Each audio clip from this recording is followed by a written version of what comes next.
Buenas noches, licenciado Roberto. Soy maestrante Juan Rojas Caero y mi PAF lo realicé de la siguiente manera, el producto final. El título de, de mi trabajo es Los saberes de la antropología cultural de la comunidad como estrategia para fortalecer el aprendizaje vivencial en los estudiantes de sexto de secundaria en la unidad educativa de Chingurí. Eso es el título que lo he estructurado a partir de los resultados del capítulo 2. Después está el índice, ¿no?, del trabajo. Eh, Luego está lo que es el resumen del trabajo, el resumen del producto académico final, ¿no? Consiste en dar una breve pincelada de todo lo que se ha trabajado, ¿no? Una síntesis de todo lo que se trabajó. En el resumen, sobre todo, eh, expresa, ¿no? Por ejemplo, toda la investigación está enfocado al enfoque descolonizador, que critica, ¿no?, a la hegemonía monocultural y patriarcal europea. Entonces el trabajo está, sobre todo, enfocar las experiencias, los saberes y conocimientos, en este caso, de la comunidad de Chingurí. Después, en la introducción, bueno, he tratado de reflejar de cada capítulo que se ha trabajado, eh, un, una síntesis breve, ¿no? En el primer capítulo, por ejemplo, se ha trabajado, se ha analizado, ¿no?, se ha investigado sobre el marco contextual. Segundo capítulo, bueno, se ha teorizado en sí la investigación. En el tercer capítulo se ha planteado la propuesta. Ahora lo voy a mostrar capítulo por capítulo el avance de mi PAP. En capítulo 1, o es considerado como la práctica, ¿no? En capítulo 1, en la contextualización, he descrito en realidad la ubicación geográfica de la unidad educativa de Chingurí, que se halla a una distancia de 27 kilómetros hacia el sur de Aiquile, en plena carretera Cochabamba-Sucre, ¿no? Pertenece a la comunidad de Chingurí, a la provincia Campero del departamento de Cochabamba. Y las comunidades que son colindantes son los siguientes, ¿no? Leo, que sería al este, Cochapata sería al norte y Mojón al sur. De esa manera está, ¿no?, la ubicación geográfica de la unidad educativa. Bueno, hablando un poco más, ¿no?, de la unidad educativa, es una zona productiva, tiene riego, ¿no?, donde la producción es constante, ¿no? O el agua, el sistema de riego es constante y eso es lo que favorece mucho a las familias que viven en esa comunidad. La parte socioeconómica de la comunidad, bueno, en su totalidad yo diría, ¿no?, se dedican a la agricultura, ya cultivan cereales, tubérculos, legumbres, hortalizas, verduras, está la caña también, ¿no? También se dedican a la fruticultura, ¿no?, a la ganadería y algunas pocas familias a lo que es la artesanía. Eso sería el sustento económico, ¿no? Sobre todo en la parte de la agricultura es la siembra de cebolla, es el lugar donde produce mucho la cebolla, ¿no? Y ese es el fuente económico de muchas familias. En el aspecto sociocultural, bueno, los estudiantes de la unidad educativa de Chingurí pertenecen a la cultura quechua, ¿no? Eh, Tienen una gama de saberes y conocimientos ancestrales, costumbres, tradiciones, mezcladas ya, ¿no?, con la época colonial, y hay ese sincretismo, ya no hay esa originalidad, se podría decir, de todas las culturas, ¿no? Y también por una parte, con este sistema, o estamos viviendo en tiempos postmodernos, entonces también el bombardeo de los TICs, de la tecnología, ¿no?, hace que la identidad cultural, un poquito, ¿no?, de sobre todo, ¿no?, de la población juvenil, un poco desajenado, ¿no? Ellos están más identificados, eh, sobre todo, ¿no? A las culturas ajenas, ¿no? Ya no valoran mucho lo que es la cultura ancestral. Y hablando de las tradiciones y costumbres, bueno, en los carnavales se realiza todavía el quilpa de animales, ¿no? Jopuyos, San Juan también, según sus creencias, realizan actividades. Luego la actividad central, la fiesta central se hace en 7 de octubre, la Virgen del Rosario, ¿no? Todos los santos, cochis, huayuncas. Bueno, hay una gama de riqueza cultural de la comunidad. En el aspecto político, la comunidad de Chingurí tiene muchas dificultades también, ¿no? Porque como es una zona productiva, no le dan mucho tiempo, ¿no? A la parte sindical. En ese sentido, bueno, asisten a las reuniones muchos, ya cansados, y bueno, no son tan protagonistas, ¿no? En los acuerdos que realizan todo.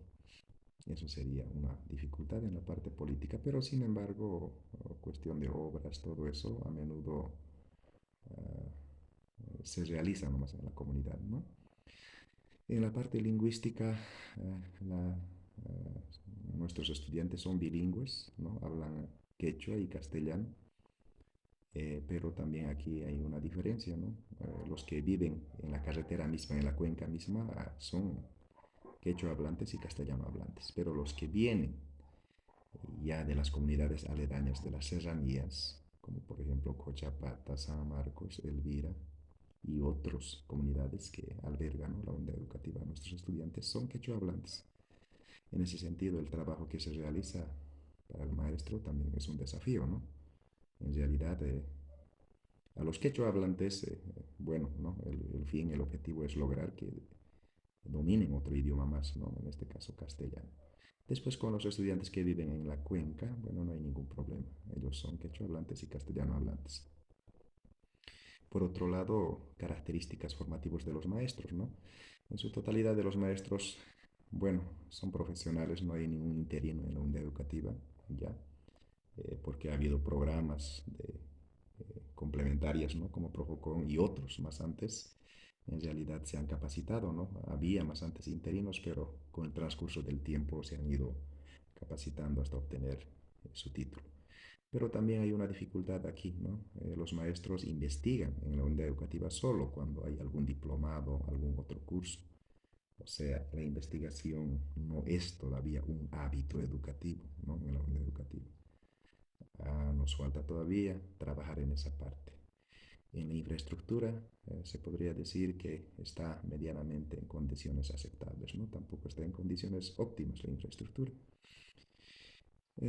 Bueno, la problematización de mi práctica educativa, bueno, sobre todo se refleja, ¿no? Mi investigación, en mi producto académico final, está relacionado sobre todo al desconocimiento, ¿no? De muchos estudiantes de los saberes sobre la antropología cultural de la comunidad, porque muchos estudiantes,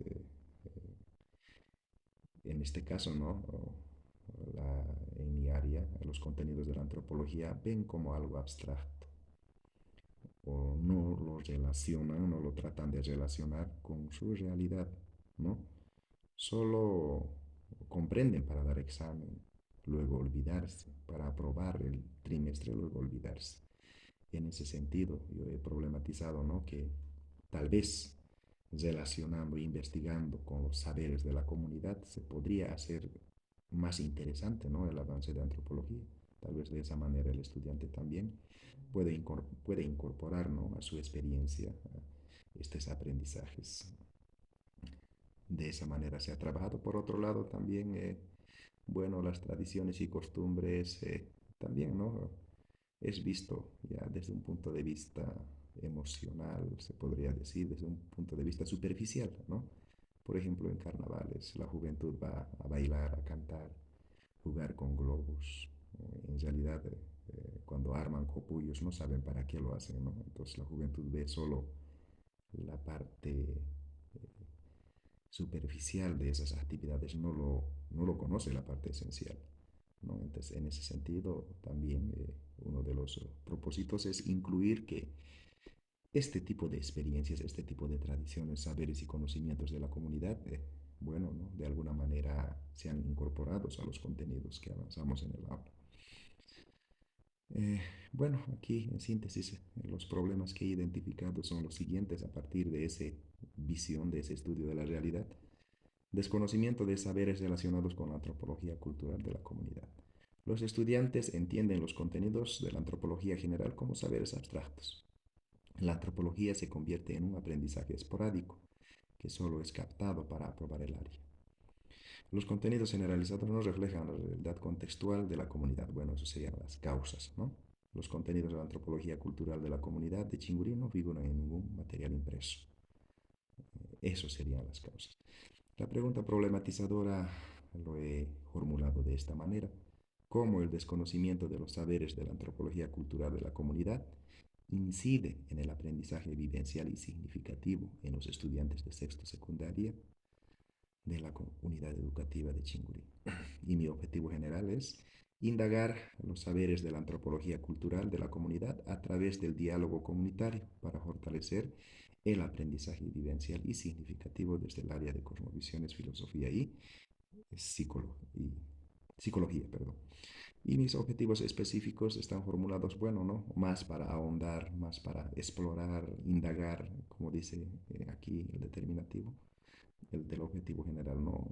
Los específicos son aquellos pasos particulares para lograr el objetivo general. Eh, bueno, la justificación, ¿por qué es importante investigar ese aspecto?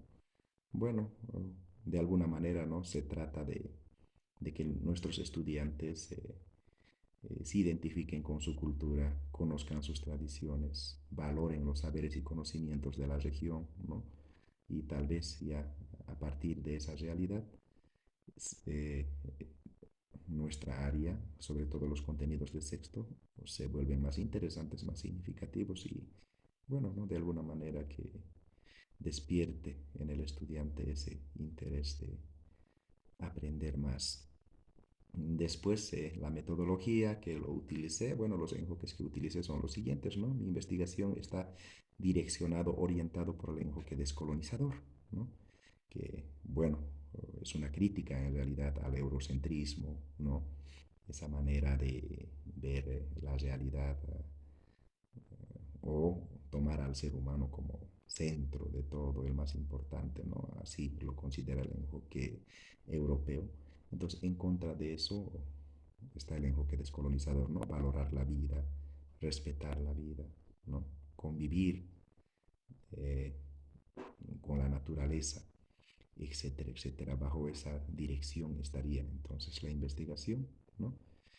Eh, También, por una parte, lo tomé también el enfoque deconstructivo, ¿no? Que es una orientación teórica que direcciona mi investigación, lo hace más contextual, ¿no? Lo hace más valorativo. Las técnicas que se ha utilizado en la investigación, bueno, el trabajo de investigación se ha basado sobre todo, ¿no?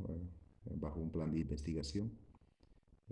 Lo he utilizado las técnicas de entrevista a los sabios de la comunidad, reflexión individual y comunitario, ¿no? También se ha trabajado, ¿no? Bueno, con debates, con un serio en este caso, ¿no? De reflexiones, conversaciones con los profesores y también con los estudiantes. Y los instrumentos son los guías de observación, lo utilicé, también guías de entrevista, diarios de campo, grabaciones, ¿no? De las entrevistas. De esa manera se ha trabajado el capítulo 1. Lo del capítulo 2, bueno, en realidad es una teorización, ¿no? Eh, Aquí lo organicé primero toda la información que he rescatado a través de las entrevistas, diarios, todo eso. Y después bajo una técnica lo he categorizado, ¿no? Bueno, aquí puedo mostrar la técnica de categorización en el siguiente cuadro.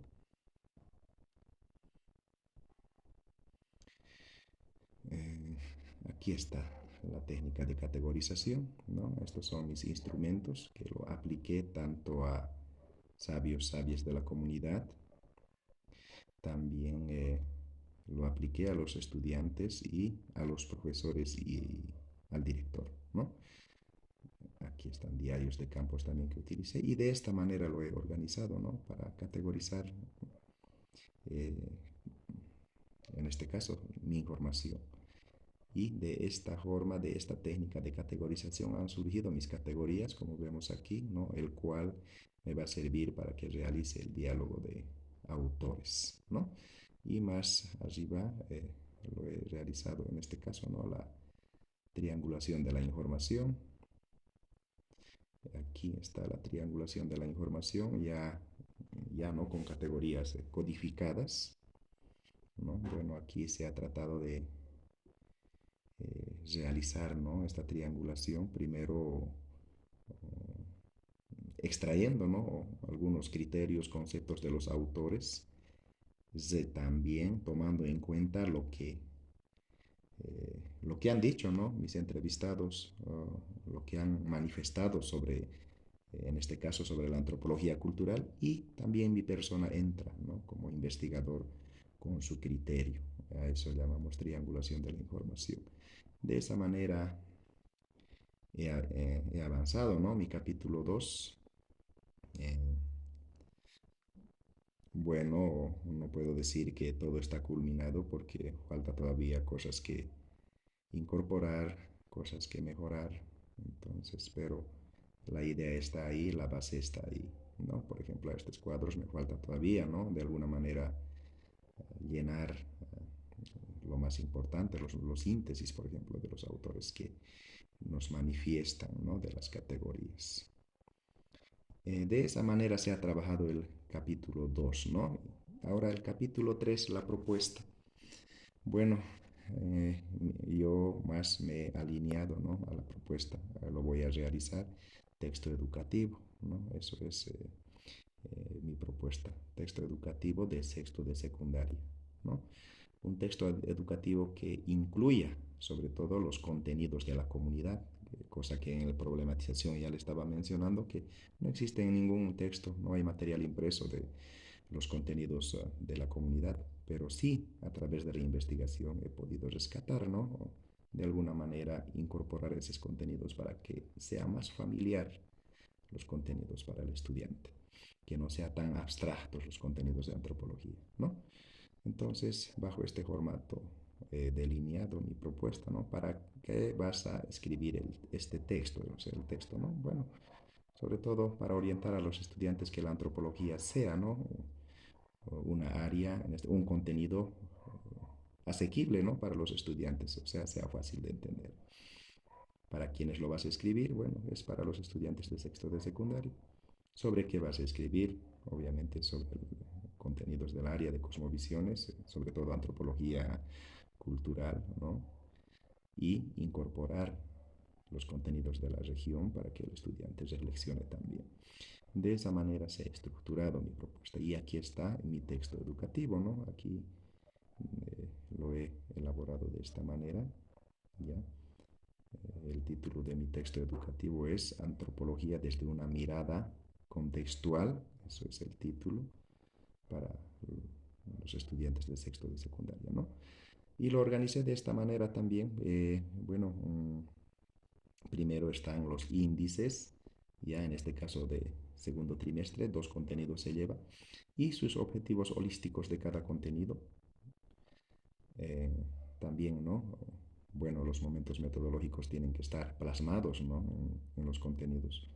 Primero, por ejemplo, este contenido, ¿no? Teoría sobre el origen del ser humano, está la iconografía, está ahí, por ejemplo, las actividades, ¿no? Cómo está simbolizado para que el estudiante lo tenga una idea, ¿no? Cada actividad de qué se trata. Bueno, en la actividad de inicio se trata de, bueno, entrar al contenido, pero desde un punto de vista práctico, ¿no? Esto sería, por ejemplo, la práctica, ¿ya? Lee el estudiante, por ejemplo, esta lectura que titula Puntos más importantes sobre la selección natural de Darwin, de la teoría de Darwin, ¿no? Y a partir de esa lectura, y esta lectura incluso tiene su video, aquí está su código QR, puede ver también el estudiante, ¿no? El video de qué se trata la lectura. A partir de esa lectura, entonces el estudiante tiene que resolver estas actividades viendo los gráficos. Bueno, en realidad, ¿no? Como en el problema he mencionado, para que la antropología no sea un contenidos abstractos, o sea, no se entienda de esa manera por el estudiante, no como algo abstracto. Entonces, lo que se trata es que el estudiante argumente lo que el estudiante reflexione, ¿no? Eso es la idea. Ya no repetir tal como dice en sus conceptos, sino entender los conceptos y a partir de su entendimiento el estudiante tiene que vertir, ¿no? Ese es su conocimiento, ¿no? Con estas actividades tiene que plasmar, materializar lo que ha entendido, ¿no? De esa manera entonces está estructurado mi propuesta y lo más importante de mi propuesta tal vez va en la parte final, en este texto educativo, ¿no? Aquí. Por ejemplo, contenido contextual dice, ¿no? Aquí he rescatado los relatos de las personas que he entrevistado. Por ejemplo, aquí yo he creado el subtítulo, ¿no? Del contenido, aparte de lo que se ha tratado, lo que está en el currículo base, entonces esto es lo que yo he incorporado a los contenidos. Dice, por ejemplo, relatos sobre los asentamientos sedentarios del ser humano en la comunidad de Chingurí. Bueno, he entrevistado, por ejemplo, a doña Justina López, don Alfredo Gutiérrez, doña Victoria Caero, está ahí, ¿no? Estas personas que, bueno, tienen bastante conocimiento de la comunidad. Y aquí lo he sintetizado, lo más importante que ellos han dicho en la entrevista, ¿no? Por ejemplo, doña Justina dice, ¿no? Quienes se han asentado las primeras familias en la comunidad de Chingurí, nos dice doña Justina, habían ya más antes que los patrones, había, ¿no? Un grupo de, en este caso, andinos que han vivido de paso en la comunidad. Por eso hay rastros en la comunidad, por ejemplo, en el cerro de Chulpar, bueno, hay rastros, ¿no? De la cultura andina. Hay rastros de, por ejemplo, vasijas, querus, ¿no? Incluso hay rastros de un cementerio. Entonces, eso significa, ¿no? Que, bueno, antes de la llegada de los españoles, llegada del patrón en sí a la comunidad, había ya un grupo de andinos que vivían por ahí cerca, ¿no? También don Alfredo Gutiérrez, con su propio criterio, justifica también y de la misma manera doña Victoria Caero, ¿no? Entonces, ellos son las sabios de la comunidad que se ha podido rescatar la información y incluir esa información, ese contenido a mi texto educativo. Eso es en cuanto puedo socializar, licenciado, con el trabajo que lo estoy haciendo, ¿no? Bueno, la evaluación. También la evaluación es variado, ya. Bueno, ahí está de selección múltiple, de complementación, de relación, ¿no?